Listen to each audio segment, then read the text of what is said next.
O deputado André Fernandes esteve com o presidente do Senado, o Pacheco, e lá ele cobrou que houvesse a instauração da CPMI dos atos do dia 8 de janeiro. E a resposta do Pacheco foi dizendo que já tem data definida para iniciar a CPMI. O governo Lula, no final das contas, ele talvez já esteja até desistindo, porque não tem resultado, ele não vai conseguir minar essa CPI. Há um clamor popular muito forte, o Congresso quer saber. Você acha que Pacheco compraria briga com 37 senadores só para não ter a CPMI? Duvido. Defendendo Lula? Não. Será que o Lira vai caçar briga com 193 deputados? Não, não vai. A CPI vai acontecer. Nós vamos falar também nesse vídeo de segurança pública. Cenas como essas aqui, arrastão acontecendo. Eu vou mostrar para você essa cena. Eu duvido muito que você viu isso durante os últimos 4 anos de gestão. Dessa forma grave? Não. Também nós vamos falar ainda nesse vídeo sobre os ataques contra a vida do Sérgio Moro. Eu vou trazer um histórico, tudo que se sabe até agora sobre os tais ataques que ocorreram ou que pretendia se ocorrer contra o ex-juiz, ex-ministro da Justiça e o melhor ministro da Justiça que o Brasil já viu, não desfazendo de Anderson Torres, mas o melhor que o Brasil já viu. E agora? O que isso traz para a gente? O impeachment já foi protocolado do Lula. Eu vou trazer tudo isso para vocês. Eu sou o Dr. Sandro Gonçalves, advogado, jurista, filósofo político.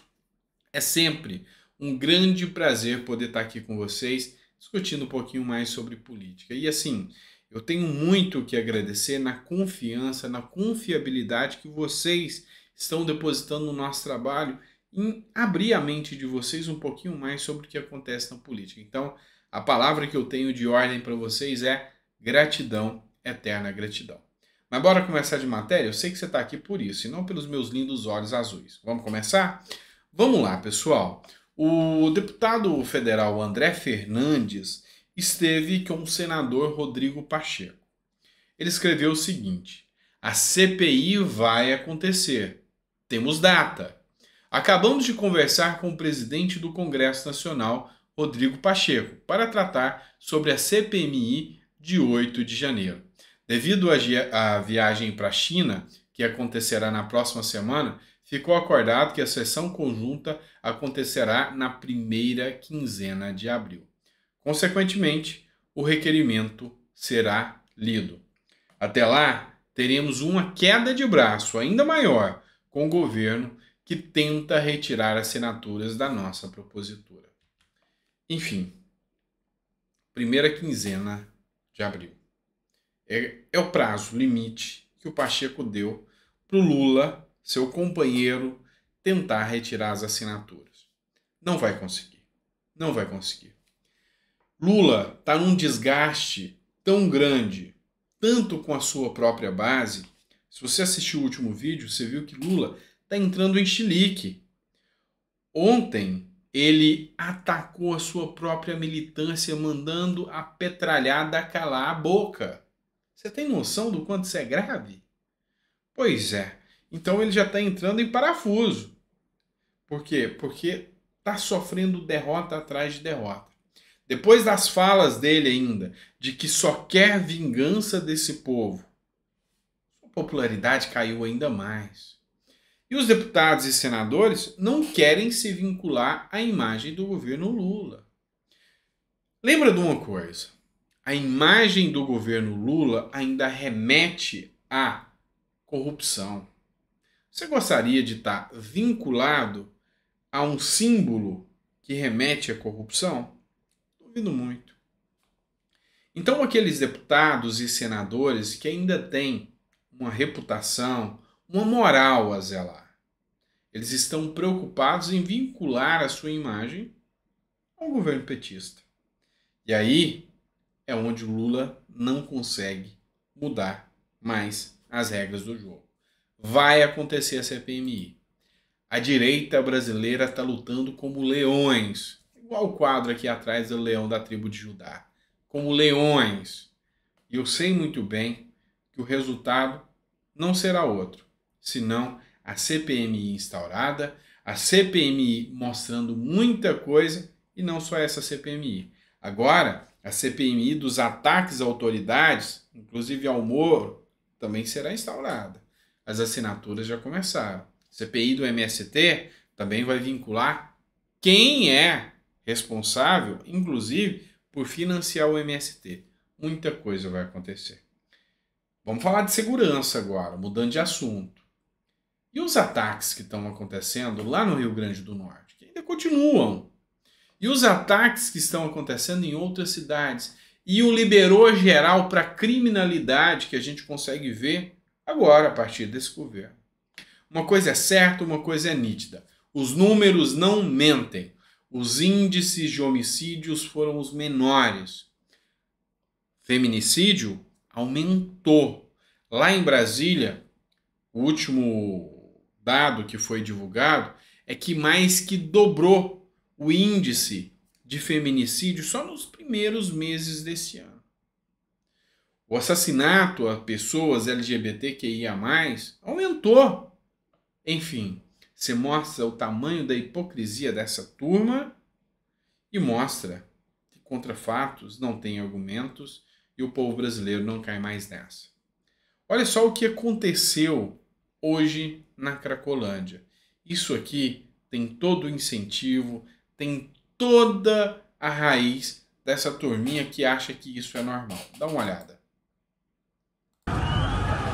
Explodiu.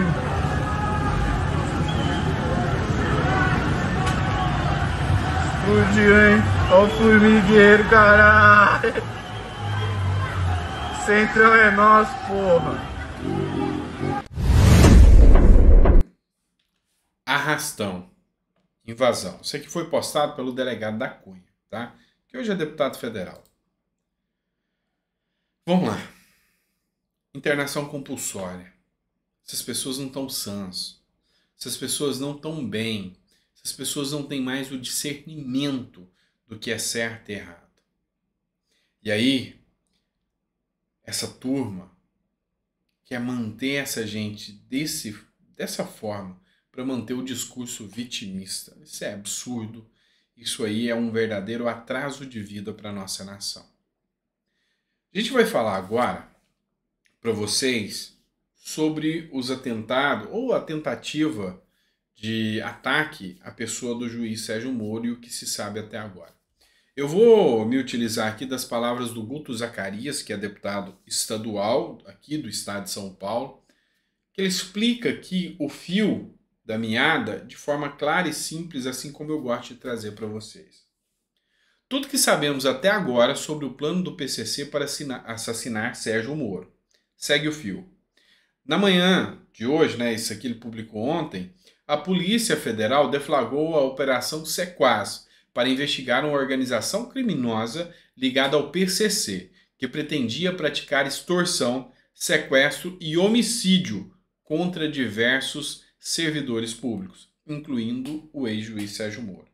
Então não era um ataque coordenado só ao juiz Sérgio Moro, mas, ao que tudo indica, o ataque principal era sim ao juiz Sérgio Moro. Coincidentemente, depois da fala de Lula, que disse que queria se vingar de Moro. Isso aí está levantando especulações que está deixando a própria esquerda empolvorosa. O Randolfo Rodrigues veio a público falando que Moro é um mau caráter de ter revelado esses dados agora, porque Moro sabia. E que Moro prendeu Lula injustamente. O ministro Paulo Pimenta apareceu em público para defender o Lula. Não poderia, afinal, tem um princípio da impessoalidade que vigora dentro do serviço público. Ele marcou uma coletiva de imprensa. Não poderia. Tem muita coisa para a gente descobrir aí ainda.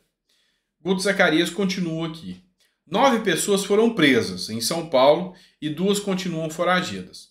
A Polícia Federal apreendeu diversos itens de luxo, como 2 BMWs, um cofre repleto com dinheiro em espécie, relógios e crucifixos, dentre outros. O plano era realizar os ataques em 5 estados diferentes: São Paulo, Mato Grosso do Sul, Rondônia, Paraná e Distrito Federal. Foram expedidos 24 mandatos de busca e apreensão, 7 de prisão preventiva e 4 de prisão temporária. Só em São Paulo foram expedidos 20 mandatos de busca e apreensão. Enquanto o ministro da Justiça, Sérgio Moro, foi responsável por apresentar o pacote anticrime e por transferir líderes do PCC para presídios federais, ambas as medidas desagradaram fortemente as organizações criminosas. Também se soma ao fato de que Moro, enquanto juiz da Lava Jato, foi responsável por prender diversos políticos do PT, partido do qual o PCC tinha um diálogo cabuloso, conforme mencionado por um criminoso. Interceptado pela polícia em 2019, evidentemente, motivos não faltaram para o PCC planejar esse plano monstruoso. Mas a PF foi eficiente. Em janeiro, Moro foi avisado sobre a possibilidade de um atentado contra a sua vida e reforçou a sua segurança. Os criminosos chegaram a alugar imóveis em pontos estratégicos, próximos aos locais que o ex-juiz frequentava, para monitorar a sua rotina e estabelecer o melhor momento para o ataque. O promotor Lincoln Gakia, do Grupo de Atuação Especial de Repreensão ao Crime Organizado, o GAECO, tem um longo histórico de combate ao PCC. Também era outro alvo da organização criminosa.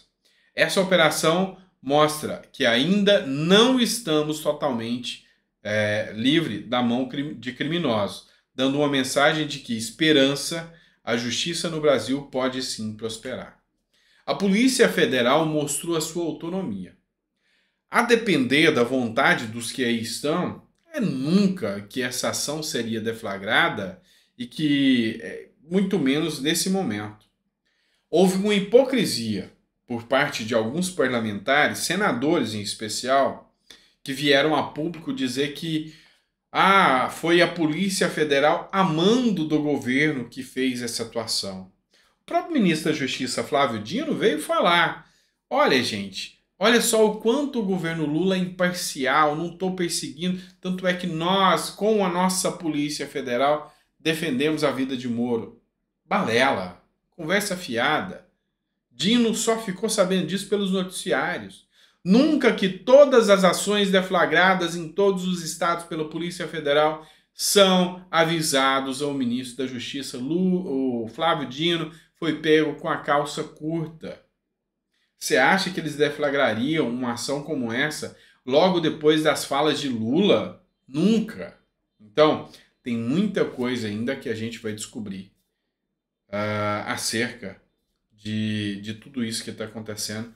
E muita água ainda vai rolar acerca dessa tentativa de matar o ex-juiz, ex-ministro e atual senador e grande paladino da batalha pelo fim da corrupção, juiz Sérgio Moro.